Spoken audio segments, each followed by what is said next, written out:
भगवान श्री राम जी को जब उनके पिता दशरथ राजपाट सौंपने वाले थे, तभी उनकी दूसरी पत्नी कैकई को उनकी दासी मंथरा ने खूब भड़काया।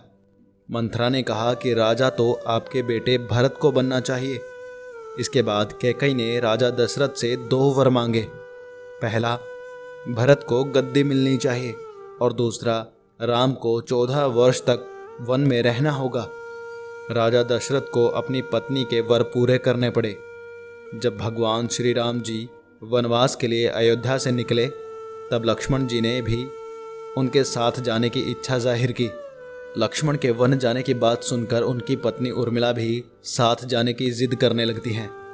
तब लक्ष्मण अपनी पत्नी उर्मिला को समझाते हैं कि वो अपने बड़े भाई और मां समान भाभी सीता की सेवा करने के लिए जा रहे हैं। अगर तुम वनवास में साथ चलोगी तो मैं ठीक तरह से सेवा नहीं कर पाऊंगा। लक्ष्मण के सेवा भाव को देखकर उर्मिला साथ जाने की जिद छोड़ देती हैं और महल में ही रुक जाती हैं।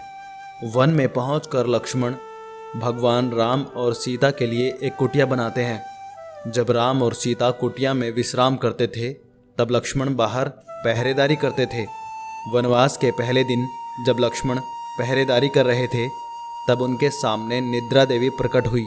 लक्ष्मण ने निद्रा देवी से वरदान मांगा कि वो 14 साल तक निद्रा मुक्त रहना चाहते हैं। निद्रा देवी ने कहा कि तुम्हारे हिस्से की नींद किसी और को लेनी होगी। लक्ष्मण कहते हैं कि उनके हिस्से की नींद उनकी पत्नी को दे दें। इस कारण लक्ष्मण 14 साल तक नहीं सोए और उनकी पत्नी उर्मिला लगातार 14 वर्ष तक सोती रही। 14 वर्ष बाद जब भगवान राम और माता सीता के साथ जब लक्ष्मण अयोध्या वापस आए, तब नींद की अवस्था में भगवान श्री राम के राज तिलक समारोह में उर्मिला भी उपस्थित थी। ये देख लक्ष्मण को हंसी आती है।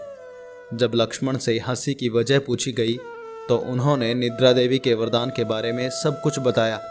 लक्ष्मण ने कहा कि जब मैं उबासी लूँगा, तब उर्मिला की नींद खुलेगी। लक्ष्मण जी की इस बात को सुनकर सभा में मौजूद सभी हंस पड़े। सभी को हंसते देख उर्मिला लज्जावश समारोह से उठकर बाहर चली जाती हैं।